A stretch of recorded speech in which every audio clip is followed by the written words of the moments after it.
Mental Health Monday on Radio City Talk. Tackling the stigma. Yeah, my name's Mick Coyle. Welcome to another edition of Mental Health Monday. We started talking about mental health on Radio City Talk. Well, to be honest, we've been doing it for years, but officially as part of Mental Health Monday since January. This is episode 33 of Mental Health Monday. So I think we're doing all right so far. We thought, well, if we can do 6 or 7 episodes, it might open the door and a few more people might start sharing their stories. Absolutely, people are doing that, and people are doing it all the time through Mental Health Monday. You can check out all the previous episodes via our podcast provider. Just type in Mental Health Monday podcast into your search engine. It comes up via our audio boom page, and you can check it out as well via radiocitytalk.co.uk. One of the things we often come across on the programme is how mental health and fitness, mental health and sport has many different paths that cross from time to time. That's exactly where we're going again today, actually, and we're going to talk football with a football team set up to help people who have potential mental health issues. I'm very pleased to say the coach of the team joins us in the studio, and he's even got the kit on. That's what I like to see. Matthew Gordon. Matthew, great to see you. Hi, Mick. How you doing? Officially, the County FA badge on your chest. It's all very smart, isn't it? Absolutely. And this is Me United. Exactly that. You got it right. Just tell us about the reasons behind Me United. So the words were just 2 words that I kind of just put together. The word me is who it's all about. It's the people turning up. It's about yourself and getting what you can out of it. The word united, obviously, is we're doing this all together. So battling mental health, do some physical activity, and we're doing it all together. And you've given a great deal of yourself into this as well. So you've gone through your coaching badges and things like that just so that you can make this happen. Yeah, I mean, it's a bit of a story, but the start of this is I was actually referred onto a sports therapy programme with Everton. I know you've spoken about them, Everton in the community quite a lot on this programme. And to get onto this programme took quite a bit of time for myself. Other people who are actually in care, I know it's a little bit easier for them, but for myself, and my background, it took quite a bit of time. So the frustrations of that, and that's nothing to do with Everton, by the way, but the frustrations of that led me to think, well, I wonder if there's more people in my situation that, maybe suffer with depression in the past, anxiety, things like that, but, they might not be in care, and they might want to do some sport, but they might not feel confident enough to actually go and join a sort of a proper football team, if you like. So that's where the idea came about, and it's been a bit of a journey since the beginning of the year to where we are now, to actually getting some football sessions running. So this is essentially about, can you find some lads for a kickabout? That's what it started out. I started out thinking, all right, well, I can throw, £20 at this a week and book a pitch. I'll collect some subs off people. It'll be absolutely fine. And it was actually Everton in the community. An absolute legend there called Johnny Garside. You've spoken about him on the programme before.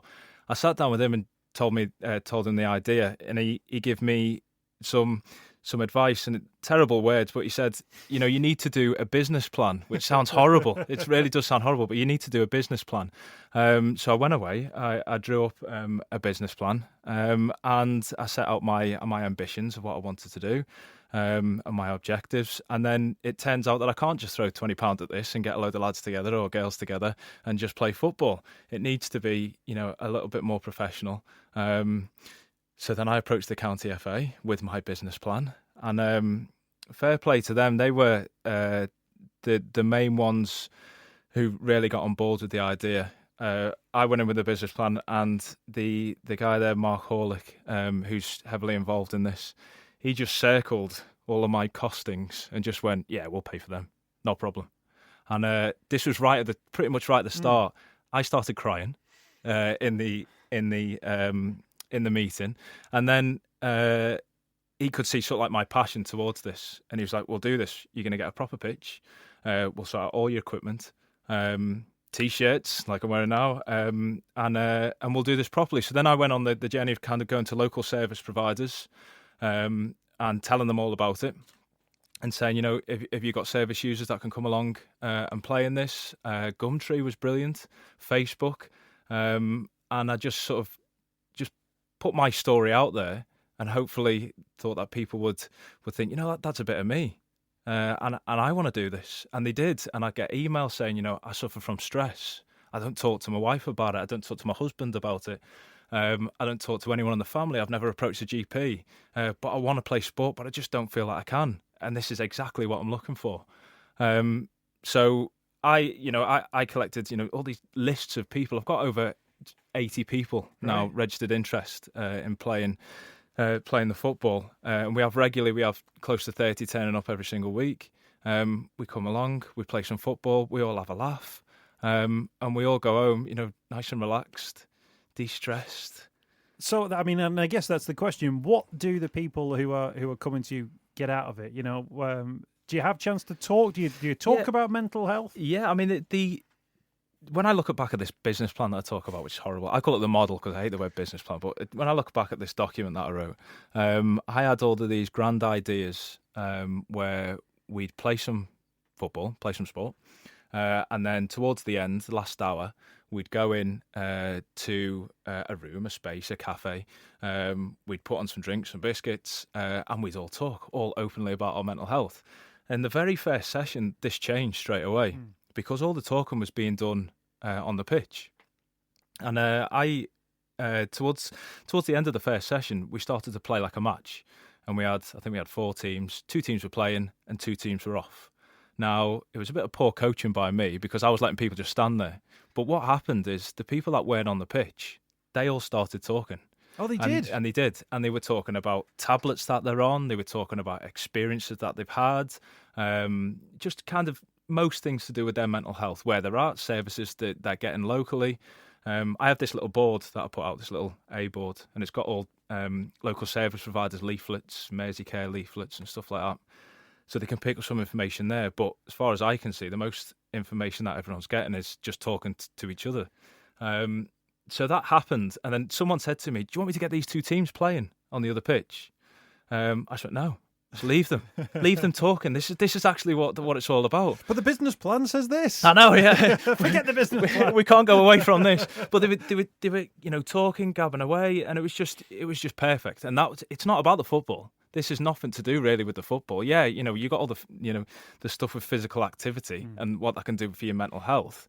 But it's really about that was what it was all about. That fits brilliantly into this thing that we talk about it a lot on this program. If you just provide people with an environment where it's safe, where there's no stigma, and you can just talk. In every example that we've had on this program, people just do talk. Yeah, this idea that there is a stigma that, people go around with a perception they can't talk about it, and yet create the environments where it's sort of a open house, if you like. Those stories suddenly start to come, even when, even if it's not in the plan, even if it's not, a case of, you're expecting a couple of lads to be doing some shuttle runs and warm-ups. Yeah. They naturally think, well, I'm here because of mental health reasons. There'll be a story here. Then one person started talking, the second person started responding, and other people started joining in. That's exactly it. And I think the part where it works is talking to someone that maybe hasn't been through anything to do with your experience. It's not necessarily the same, but anything to do with your experience is really hard. And it's really hard to open up to someone because, like you said, there is stigmas attached to it. And something like depression is life-threatening.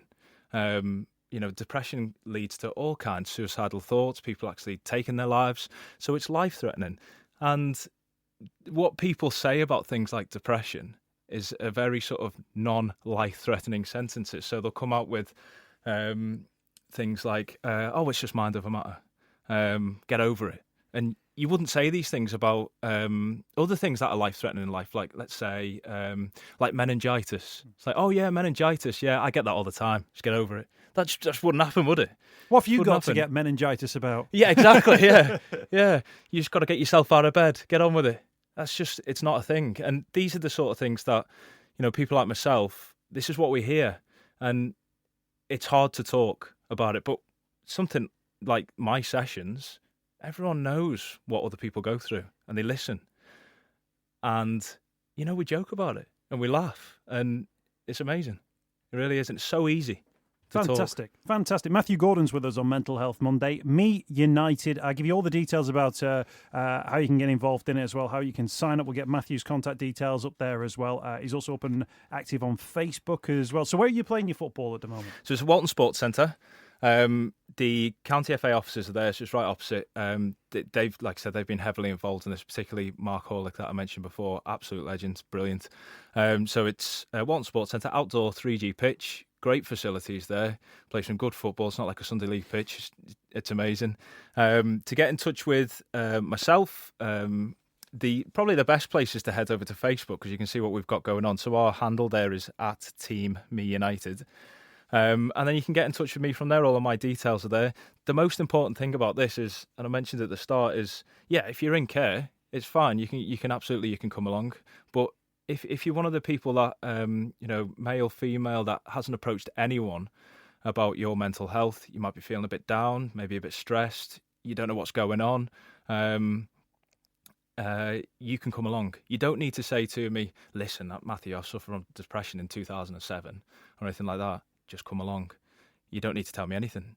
You just come play some sport, get something out of it. If you can buy into what we're trying to do, you're absolutely welcome. Facebook has got all the details, and like I say, you don't need a doctor's note or anything like that to head on down there. Facebook.com, Team Me United. Now, you're sort of, you're from Dovecot? Dovecot, yeah. Me United, of course, instantly you'd have thought it's a bit like Man United. You have to think twice, but uncomfortably you have to get the right name, though, for the right thing. But Me United, you thought, no, that makes sense. Yeah, definitely. It's like I said, it is just two words put together, but the words just mean so much. Particularly the word United. It's a horrible word in Liverpool, isn't it? But the word United, when you just look up in the dictionary, what it actually means and the power that it can have, it just means everything to our sessions. Radio City Talk. Tackling the stigma. It's Mental Health Monday. My name is Mick Coyle. On the show this week, we're joined by Matthew Gordon, who's a FA qualified coach. He's set up Me United, which is a football side and a football coaching session where people can go down who have any aspect of mental health issue and show up and share their time, share some football space with other people. Also on the programme, by the way, for the podcast listeners, you'll be able to hear my conversation with Emma Blackery. Now, Emma, check this out, has 1.3 million YouTube subscribers, which is more than 100 million views. She's got a new book out called Feel Good 101. She talks about anxiety and depression as part of the book. She says depression, lethargy, apathy, self-loathing, a lack of creativity. She says anxiety is a fearsome dragon that might let out a mighty roar at any moment, while my depression is an injured bear, weeping and begging for my attention. When it cries, I cry too. Emma Blackery, the conversation as part of this week's podcast. You can hear that right here on Radio City Talk's Mental Health Monday. We've got Matthew Gordon in the studio for the time being, talking about footballing matters. We normally talk about men and men of a certain age, actually, Matthew. I'm just mentioning this because people might be interested. Do you have age restrictions, gender restrictions to the football? No age restrictions, no gender restrictions, no. Just if like I said before, if you can buy into this, then please come along. Yeah. Let's talk about yourself, Matthew, because you're a dad. You're 34 years of age. Thanks a lot. 35, you're younger than me. A few less grey hairs than me, I think, as well. But yeah, it's your own experience of mental health that's really sort of inspired you to really press forth with this, even when you were forced with the task of having to write out business plans and things like that. Just tell us when you first became aware of mental health issues within your own life. Well, I've been in and out of therapy since I was maybe like 13. And I started off with hypnotherapy. It was absolutely amazing stuff. One of my problems is insomnia and night terrors. So the first sort of therapy stuff that I had, and where I thought, maybe I'm a bit different, was when I was around 13. I used to get on the NHS, used to get some hypnotherapy, which was interesting. So insomnia, not being able to get to sleep at night.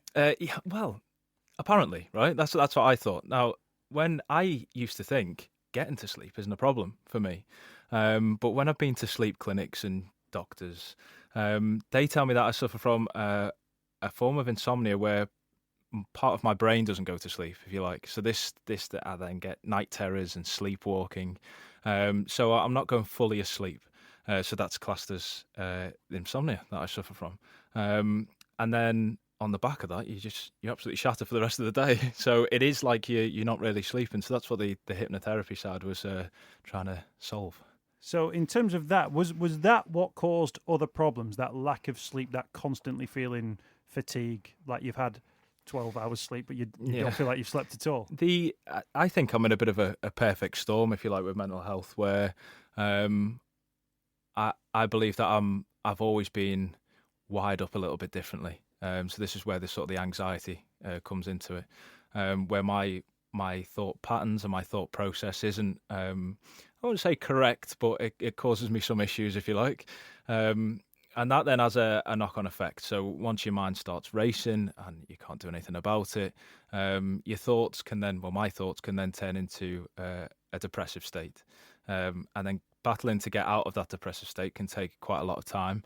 On top of that, I've got the sleep problems as well.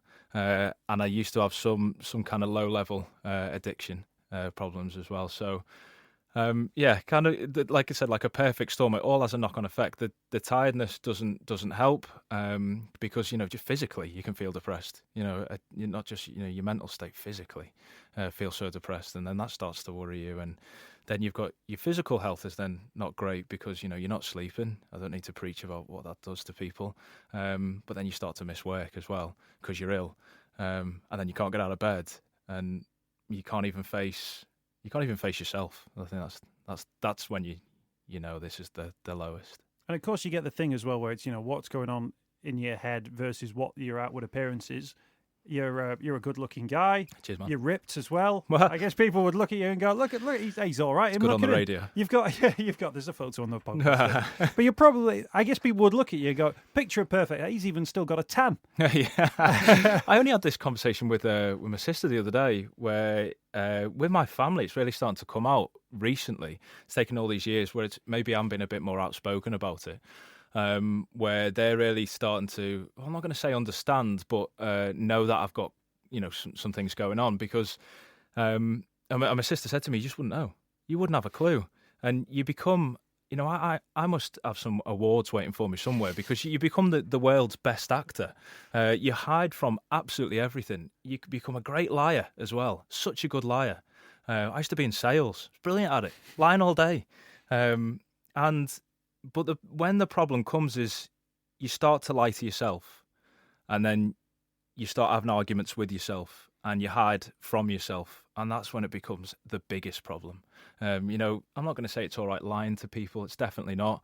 But when you start to do it to yourself and hiding from yourself and you can't face yourself, that's when I'm in trouble anyway. Do you think that's a coping strategy that you lie to other people because it's just easier than having to explain that you've got mental health problems or you feel like there's an issue with it? And actually, when you start believing your own lies, then it's like Inception. You drop down a level, don't you, in terms of who you're trying to kid? Yeah, definitely. It is definitely a coping mechanism. It's a defense, if you like, because you don't want to go there with people because, like the things that I was saying before, I'm not just going to say people don't understand. That's even ignorant of myself. I think people do understand, but the things that they might say to you might cause you more problems. So someone like myself who's got anxiety, someone might just say a little flippant comment, and then I'm lying in bed at night thinking about it. And then the following day, I'm still thinking about it. And that just goes on and on and on. So avoiding people, it's like a defence. Can I ask you about the anxiety? Because as we're going to hear from Emma Blackery a little bit later on, anxiety and depression are kind of like bedfellows, but that operate in these two slightly different zones where if you're getting a bit of relief from one, the other one could be ramped up. And you might find yourself in that situation. Plus, you've got the insomnia issue as well, which I guess if you're worrying about something from an anxiety point of view, the insomnia thing doubles that up because there's no escape from it at all. Definitely. The mine tends to be, I'm not going to speak for everyone here, but mine tends to be when I go through a cycle of depression, if you like. It starts off with the anxiety, so the thought process isn't quite right. I'll start to worry about things that don't need to be worried about. I have I know I have OCD. But I don't give away. My GP's not listening to this, is he? He best not be. I don't give away too much about my OCD because I don't want someone to tell me I've got OCD because it'll just make it worse. So when I start to worry about things, I go into. I notice that my OCD flares up, and then I can't lose the thoughts. I can't escape my own mind. I can't escape myself. Then mine goes on to the depression, if you like.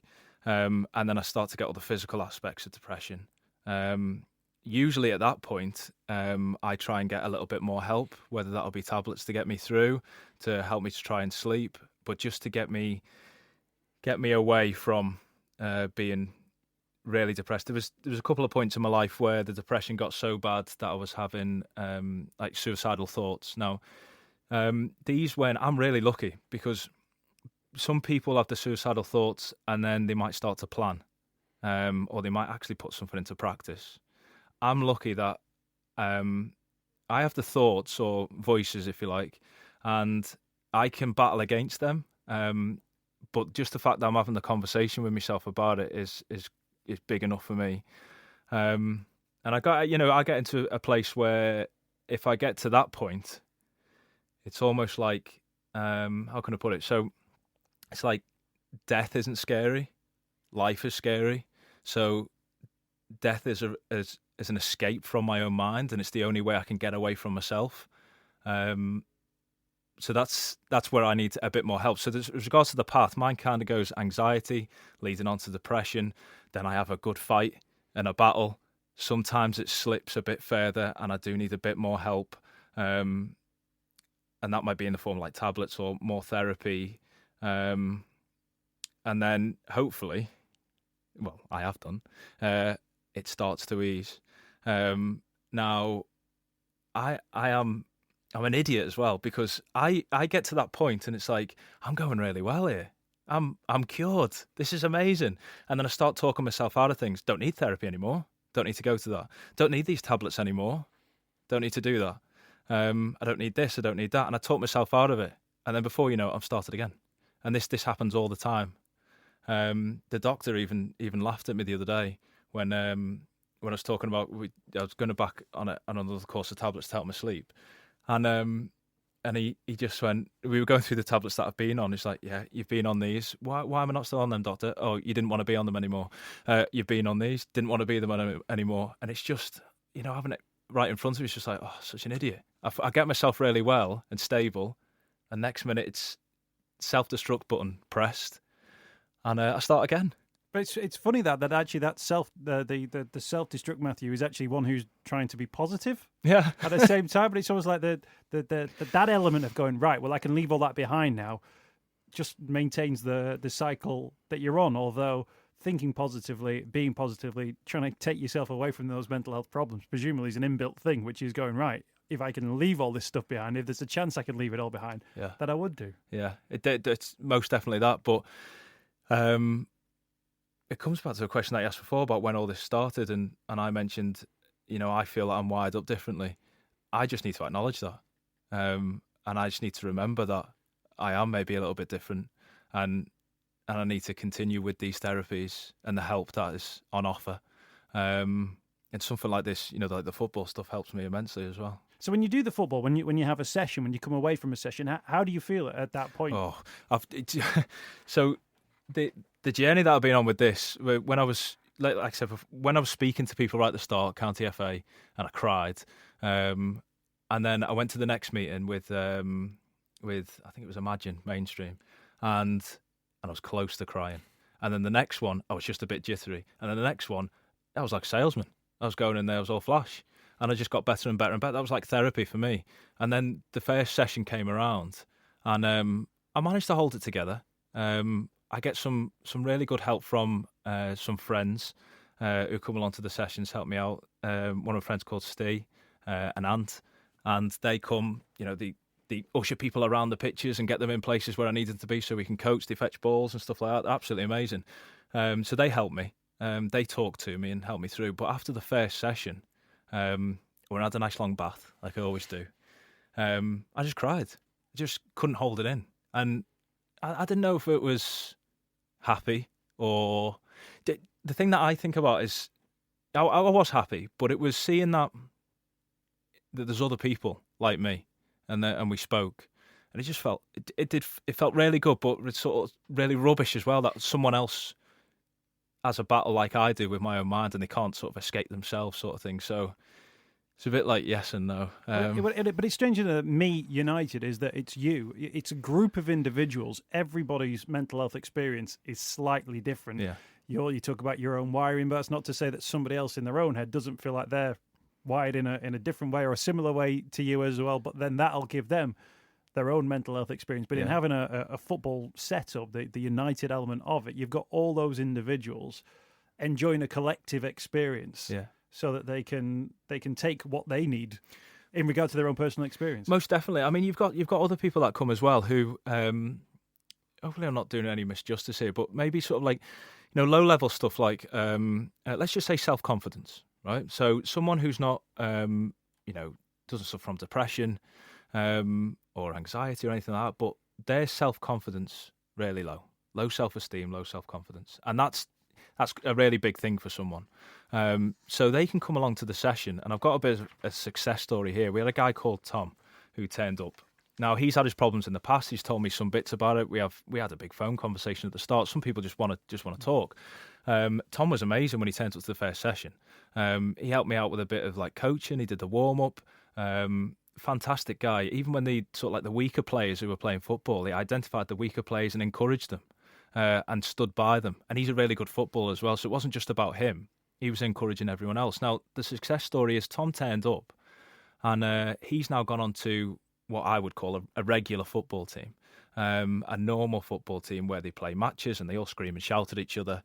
And the week before he left, he just went, I'm not going to say me, but let's say the sessions. He said, I turned up here and I had zero self-confidence. And I couldn't approach another team. I wanted to play football, but I couldn't approach another team. He said, I found another team now because my confidence just grew and I feel like I can go and, just communicate with other people and just, play sport. And I feel I can do that just for these sessions. So as regards to mental health, it doesn't need to be the big headliners. It might be just, self-confidence. And, you can turn up and hopefully it'll boost your confidence, these football sessions. And you can go on to bigger and better things, because that to me that's a big tick. That's amazing. I mean, but you made the difference. So, but if you hadn't have set up what you set up, then Tom wouldn't have found that avenue. He wouldn't have been doing what he was doing. And that's because of the work and the hard work and the business plans and the meetings and the crying and everything in between. It's all there. Yeah, I guess so. I mean, I'm not going to make anyone a better football player. That's for certain. But hopefully, if anyone was to come to these sessions, we just fool around, we have a laugh, and hopefully everyone goes home, feeling more confident and feeling like they can actually tackle the demons that they've got. And like I said, move on to other things. That's huge for me. I know you'd be leaving me and leaving my football sessions, and I'm a man down, but that's massive. And I went along to his first game and watched, and he played really well. But watching them is everything that I hate about football as well. Everyone's screaming at each other, everyone's shouting, "Get back, do this, do that." And it's like, oh God! But he did really well, and he was superb. Brilliant stuff. If people want to find out more about Team Me United, facebook.com/Team Me United. Matthew's got an email as well, matthew@meunited.co.uk, Matthew double T at meunited.co.uk. There's loads of contact details via Facebook, facebook.com via Team Me United. I should have mentioned, do you have to be any good at football to sign up? No, definitely not. 2 left feet is fine for me. You'd fit in with me perfectly if you're rubbish. I don't need to make any bones about it. There's some decent players there, but there's some weaker players there as well. I invent games during the game so that if one of the weaker players isn't getting a touch of the ball, that if they get the ball, no one can tackle them, right? And they're allowed to pass then, so they actually get a touch of the ball. And then we'll have a bit where the wing, if they get the ball on the wing, not allowed to go near them. They can go up and down the wing and then cross it in. Perfect. If you're rubbish at football, I seem to have a better laugh with you. Good. It sounds like it's about the football, but it's not about the football. But you can make it as much about the football as you want, or use it as that talking shop. Yeah, I mean, which you find we've got something for the, like I said, the players who want to take it a little bit more seriously as well. As I'm starting a sort of a mini Me United league. I mentioned that we've been invited to play in some other leagues as well, but I didn't get a very good response. No one was really, had the confidence to say, yeah, we can go and do this. So I thought, we've got enough people here. Let's just have a 5-a-side league between ourselves, because we all like each other. We'll all look after each other and encourage each other. So why don't we do it ourselves? I mentioned this a couple of weeks ago. Everyone was up for it. So if you are, want to take it a bit more serious, we've got our own little league set up between ourselves as well. Brilliant stuff. Anyone else you want to give a mention to some of the names that you've been celebrating the fact that they've been on side with you throughout this project? Well, I'll make sure that they're all mentioned if I haven't mentioned already. The people who turn up and help me out is Steve and Ant, very good friends. The person right at the start, Johnny Garside from Everton in the community, he really set me on a really good path. Brilliant guy. We've got a new coach, female coach called Amy. She's started in the past couple of weeks, doing really well. And hopefully she's actually went on holiday for 2 weeks, lucky thing. But she's going to be coming back and teaching and coaching everyone. But the person that needs the most thanks is Mark Horlick from the County FA, because he just understood from the start. He said to me, mental health's very close to my heart. Well, I think that's what made me cry. So, yeah. He's been fantastic. Nothing's too much for him. Brilliant stuff. We'll get all the links up on our social media as well. And thank you for your time. Thank you for sharing your story. No problem. As well. Do you feel like you're still in the middle of something, or do you feel like you're now on a different path? You got the football to sort of guide you through it. No, I'm doing all right now. If you would have asked me this beginning of the year, I was in a pretty bad place, particularly over Christmas. It was tough. Now this has helped a lot. I think it gives me something to do for one, but it has helped me a lot. Speaking to other people has helped me a lot. The physical activity that I get from this has helped me a lot. I just hope that I don't go back into those places that I mentioned before, and I've got some mechanisms where I can stop that. So. Brilliant. Thank you for your time. Thank you for sharing your story. We're all on a journey. Thank you for sharing yours. Really appreciate it. Matthew Gordon joining us on Mental Health Monday. If you listen to the programme and you want to share your thoughts, you've got your own story you want to tell, drop me an email. Tell me about it. Mick@radiocity.co.uk. That's Mick@radiocity.co.uk. It's Mental Health Monday on Radio City Talk. Radio City Talk. Tackling the stigma. Okay, so it's Mental Health Monday. My name is Mick Coyle. We're going to hear now the story about somebody who has got a book signing this Saturday at Waterstones in Liverpool. Her name is Emma Blackery, and the book is called Feel Good 101, and she's known as an alt YouTuber, or to the mass media as a YouTube sensation. Is that a phrase you like to hear, Emma? No! I want to say yes, but no, the alt YouTuber thing is so strange. Everything else is fine, absolutely, but as soon as I heard alt YouTuber, I was like, what does that even mean? To be alternative. Now, I know that you've. A reason I picked that phrase out because you've actually written in the book about that phrase, because it feels like a strange one to be talked about in that way. For people who don't know about you, and you've got 1.3 million subscribers on YouTube, so more and more people are finding out about you all the time. But you are somebody who has shared loads of aspects of your life through YouTube online. Yeah, absolutely. That's it's what I've been doing with my life for the past 5 years. I started my YouTube channel back in 2012 when I was a waitress. I just saw other people doing it. I thought it would just be fun to make comedy sketches.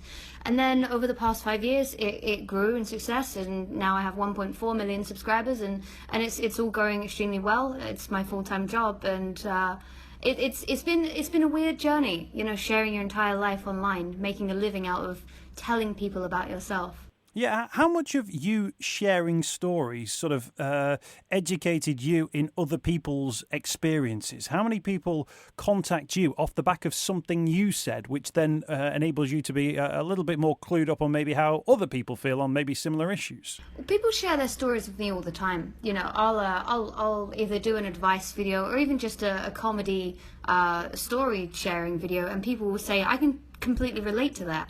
A similar thing happened to me. The best part about my little tiny corner of the internet, my little tiny tight-knit community of 1.4 million people, is that we're able to learn from each other. Like, I've learned a lot from people, because my demographic is, it's kind of all over the place. I have people as young as maybe 9 or 10 watching my videos. Some people are in their late 60s, so I'm able to garner advice from people who are older than me. I'm able to give advice to people younger, and it's wonderful that we can all share our stories and learn from each other. It's not me just standing on a mount giving a sermon. It's just a nice big community of people. It's like a group therapy session, where they will sit around in a circle in chairs, except you got to fit, over 1 million people in one room. And you've been named one of the 30 women under 30 changing the world, Emma. You are changing the world. Yeah, apparently so. That was in Elle magazine, wasn't it? A little while ago, but it was definitely a compliment. Yeah, for sure. Now, in terms of the book, you talk about, I've picked out a couple of sections in the book in particular in terms of anxiety and depression, and you draw the difference between the two. Anxiety is a fearsome dragon that might let out a mighty roar at any moment. My depression is an injured bear, weeping and begging for my attention. When it cries, I cry too. And I thought that was interesting there that you created the character of the dragon and the bear, because you see those two things as very different issues that you deal with. Well, absolutely. Anxiety and depression are two completely different things. You know, there's no way of comparing the two. I've struggled with both. I've suffered with both. And, you know, at times I've lived with both at the same time. And I can tell you, obviously, anyone listening who knows what they're both like know that they both affect you in very, very different ways. Whereas anxiety is very much led by fear. It's led by an emotion. Often I find that depression is actually fed by a lack of emotion, a lack of being able to feel many, many different emotions. You know, you can feel completely numb, whereas with anxiety, every single emotion that you have whilst feeling anxious is heightened. You know, so that's really the divide there. That's why I see anxiety as this all-encompassing, fearsome dragon, whereas depression is something that holds you back, but not necessarily in a ferocious way. It just sort of seeps in. You know, that's really the difference for me. One of the things as well you talked about was at work. You had a job where you had you were employed, and now you essentially work for yourself. You're self-employed, but actually you said that those two things in themselves didn't help you out with your own mental health problems. It was like jumping out of the frying pan into the fire, because different jobs come with different job statuses come with different responsibilities. Yeah, I mean, it's always a bit of a tricky situation when you talk about doing YouTube as a full-time job, because a lot of people will sit there and think, well, you know, you're self-employed, you're making good money, you can get up when you want, do what you want, how can you have any problems? And I think that's a completely unhealthy way of looking at it. Everybody can have problems. I'm certainly not saying that my life is more difficult than others, but every single job, you know, it has its highs and it has its lows. For me, YouTube has allowed me to go around the world and meet thousands of people who love and support me and play shows, you know, play to sold out arenas supporting Busted on tour. But it's also amplified self-consciousness in myself, like it's lowered my self-esteem in some ways before, you know, because, you know, you're suddenly reading all these comments from strangers that you never would have heard if you'd stuck at a waitressing job like I would have done. You know, when I was working in a cafe, I never would have had random strangers come in and go, your nose looks fat, or something like that. But because of the anonymity of online, you know, it's just, you know, it's give and take, I think, with everything. But yeah, it's definitely dangerous to erase someone's problems because you think they have it good. And in terms of the Emma that we see either on stage or the Emma that we see on YouTube, or the Emma who's going to be down at, you know, Waterstones signing copies of this book, is that a character Emma, or is that as close to the real you? Is there a version of you which you are happiest to portray to the public, if you like? That's a good question. I like to think that I am as authentic as I can be, but at the same time, there is stuff that, you know, you have to keep private. Like, I try to keep some things in my life private. My family, I don't do like daily vlogging. I don't share my location. You know, there are some things I have to hold back, but I always think be the best version of yourself that you can be, whether that is online or whether it is just you going out and meeting friends. You know, it's not so much of putting on a face, but more amplifying the more positive emotions that you have. And just trying to make other people feel good, which is kind of why I wrote this book. You know, you want people to walk away from an experience of having met you thinking, wow, I feel better now, rather than thinking, oh, wow, meeting this person was a bit much, I don't feel very nice now. So I definitely try and amplify my confidence and really put out a strong message of confidence and self-belief. I wouldn't necessarily say that's a fake thing to do, more just the emotions that I feel day to day. You know, I just put them all at the forefront once I hit record. The book is called Feel Good 101. The author is Emma Blackery, and she's joining us on Mental Health Monday. There's a page in the book. I think this is an absolutely brilliant idea. And Emma, if this was your idea, genius, there's a page you can tear out. So a lot of your audience might be young. They might have some of the issues that you touch on as part of the book. So you've put a page in the book, which is, look, if you have these feelings and you're not confident speaking to a teacher or your parents, tear out this page, which has got an explanation of some of those feelings on it, and hand it to them, leave it on their pillow, put it in their desk. And that essentially, you've done the work for them. Yeah, absolutely. I mean, without going into too much detail about my own, personal life, I started struggling with depression in my early to mid-teens. And back then, this is only maybe 10 years ago, but even back then it was a lot harder to speak about depression and anxiety than it is now. But I also know just how hard it is starting that conversation. My parents were very loving and so supportive, and I know now that I could have gone to them at any time, but back then it was the most terrifying thought, going to them and saying, hey, I think I have got depression, because then you start wondering, are they going to think that they're letting me down? Are they going to be angry? Are they going to lash out? So I know how that feels, not even being able to walk in the room and say, I need to talk with you. So that's really why I put that there. I tried to give a little paragraph that explained in layman's terms, your child needs to speak with you. Don't shrug this off. Don't think they're being stupid. Just listen to them, so that they can, so that people reading the book can start the conversation. Whereas, where they may not have done before. What a brilliant idea. And you say, you talk about, finding happiness, looking for happiness, but you talk about fighting for happiness. Fight for your happiness unashamedly and without fear. That's a nice little mantra to live your life by, isn't it? Absolutely. I mean, there have been times when I was growing up where I just let everything just pile on me, thinking it'll all be okay, it'll be fine, I don't have to do anything. But something that I've learned over the last few years maybe is that life owes you nothing. And if you don't let it, it won't give you anything.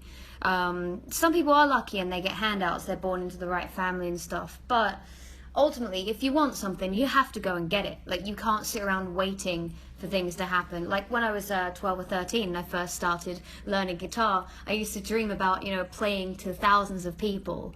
But I never joined a music school. I never took a guitar lesson. I never tried to join bands or anything. I had a pipe dream, but I did nothing about it. And it's also the same with, depression and anxiety and stuff. It can be so hard to fight to get out of it. But if you don't, what other choice do you have? What's going to happen if you don't try your hardest to get out of it? Obviously, it's not that simple. You can't just wake up and go, I'm not going to be depressed today. But you can take steps, in terms of talking to people, confiding in people, getting through the next 5 minutes doing something that you love.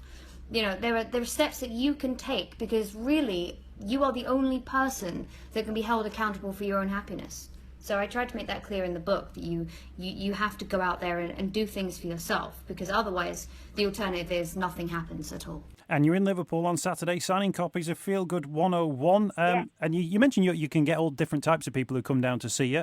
Who is it who's normally front of the queue? Oh, I mean, I most certainly have some regulars who I absolutely adore, people who have supported me from the start.